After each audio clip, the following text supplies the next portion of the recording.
Okay.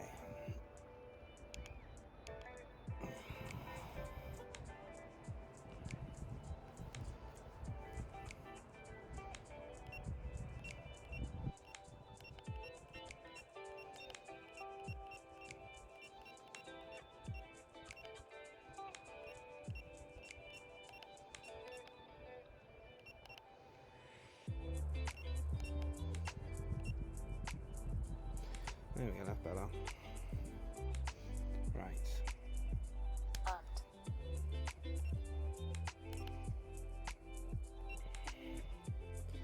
Let's see how this does. Oh, Jesus.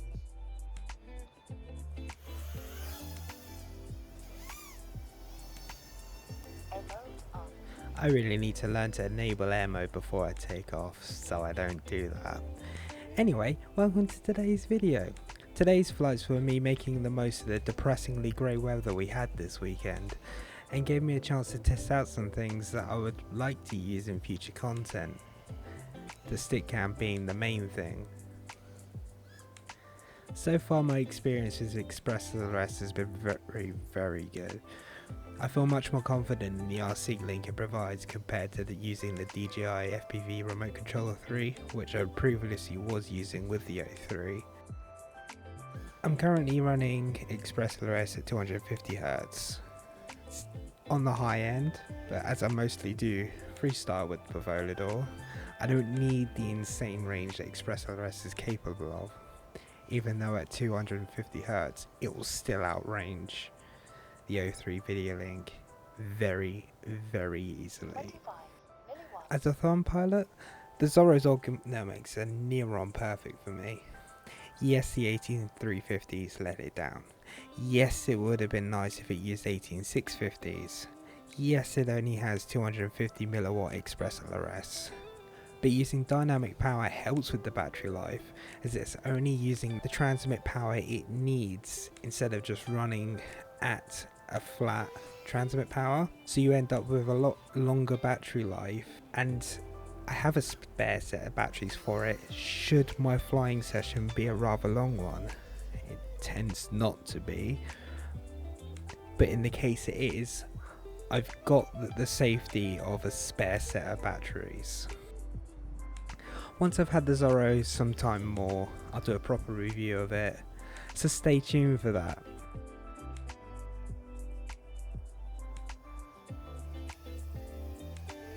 And this is pack 1 done. Yeah. That looks so weird from this angle.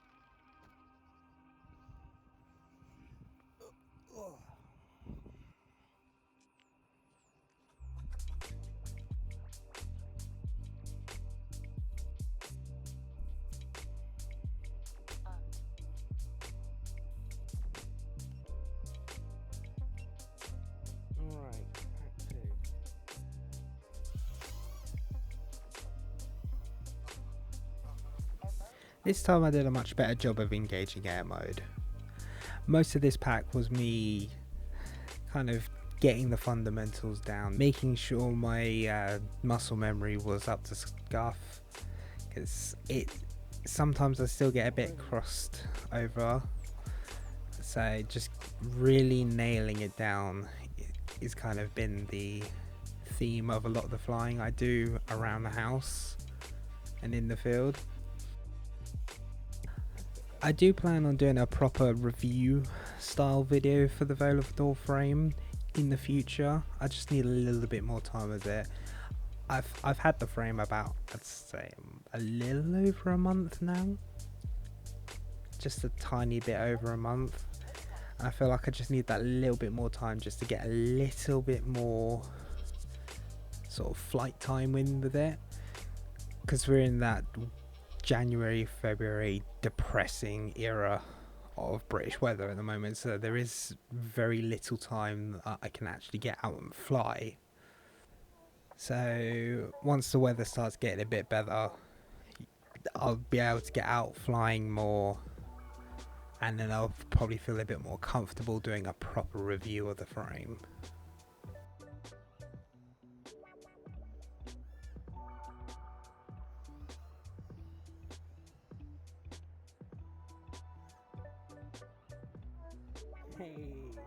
That's kind of those sort of like juicy flicker stuff things that I'm doing here is a good example of me trying to train my muscle memory. I'm trying to get that like opposite yaw and roll down, because that's essentially what the juicy flick is you're flipping, like doing a front roll flip over an object and then rolling out, but you want the camera to stay locked on the subjects that you're flipping over, so you need to add a little bit of yaw in, and doing those opposite is kind of still a little bit hard for me at the moment.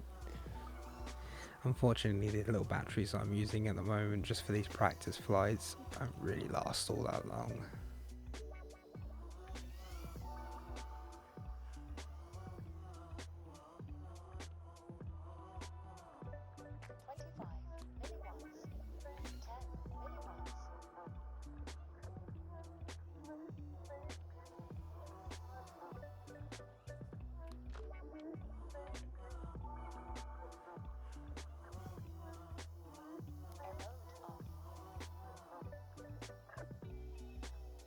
But yeah, there's pack 2. It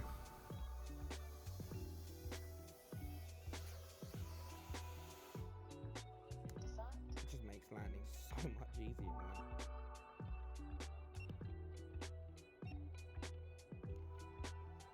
So much easier. But yeah, that's about that. Fucking cold is what it is. Oh.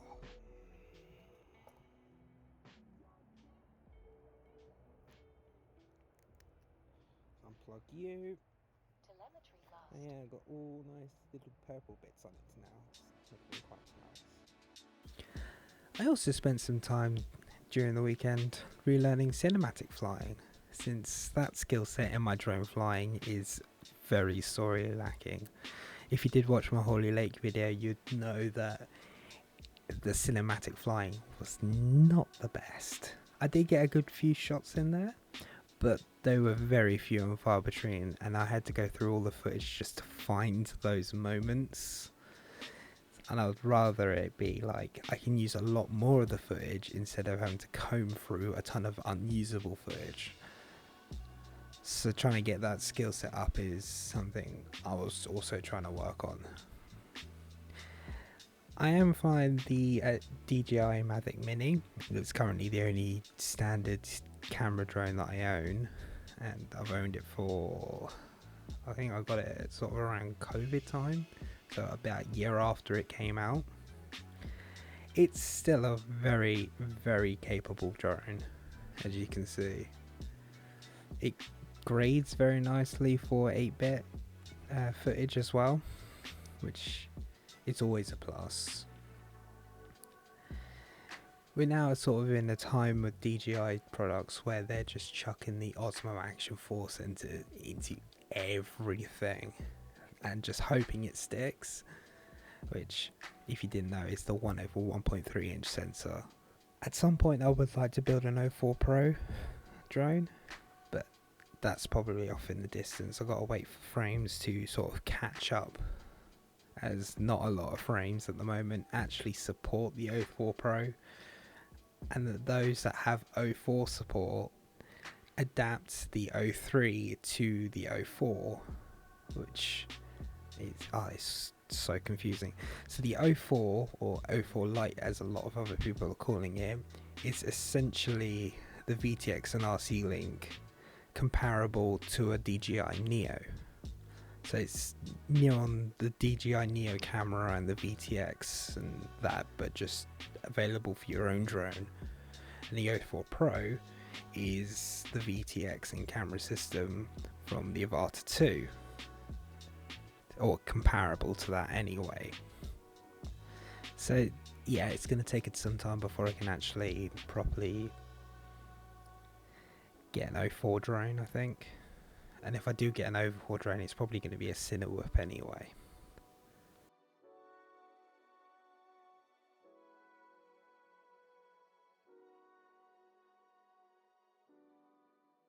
If you're enjoying the video so far, please could you leave a like on the video and subscribe, as it really helps the channel out.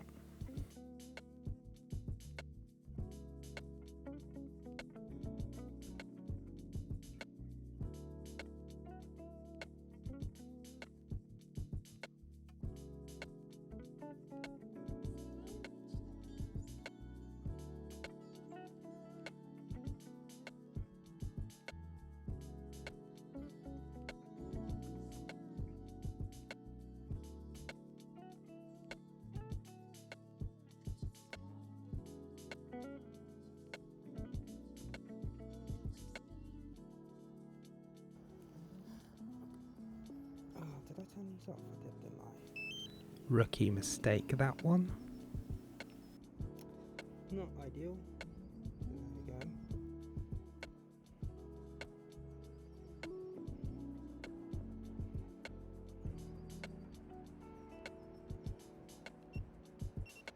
Oh, there it goes.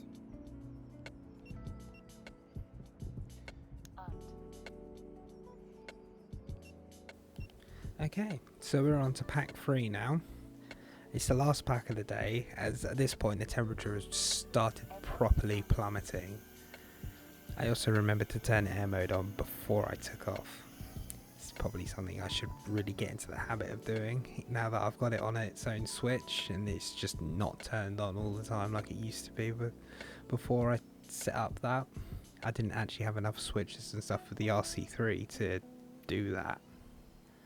And now I can with the Zorro, so swings and roundabouts.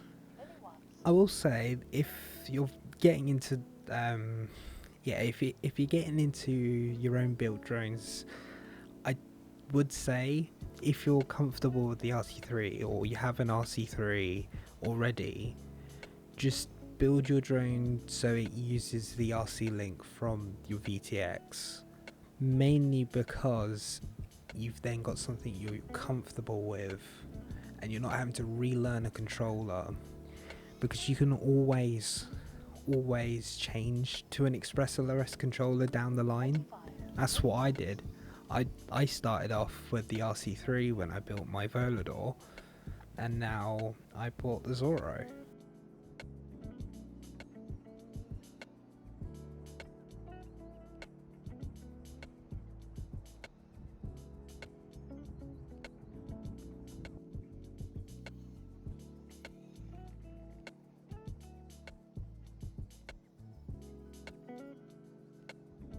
It really doesn't like going over the house, it jumps straight up to full power. Very interesting.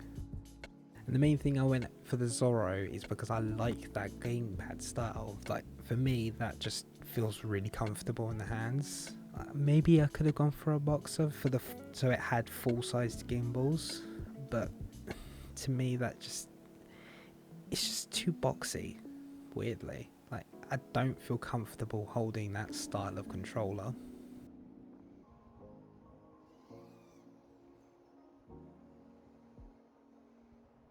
Wind really took it on that last power loop. It was starting to get really windy as well, so that's why I was a bit calmer, because I didn't know how strong the wind was. I didn't know how the quad was going to react. I just thought I'd play it safe, see how it goes. And to finish off this pack, I think I just did a little orbit of our barbecue area at the end of the garden. I really need to start putting my session back on the Volador. I do have the mounts and everything printed. You probably saw it in the videos from the stick cam that it's on there, I just haven't put it on. And that's pack 3. As always, thank you very much for watching, and I'll see you in the next video.